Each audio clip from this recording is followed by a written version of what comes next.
Hi, to enable and disable Personal Hotspot on your iPhone 16e, just go in Phone Settings, choose Cellular tab, and make sure to turn on mobile data by tapping on the switcher. Now you need to select Personal Hotspot, and if you want to enable it, just tap on the switcher to allow others to join to your network.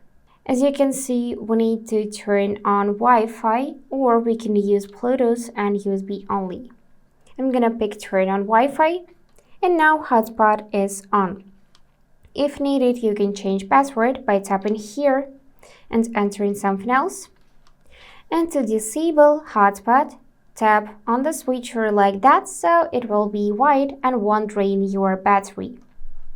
To reach this feature easily, you can just swipe down from this top right corner to trigger Control Center.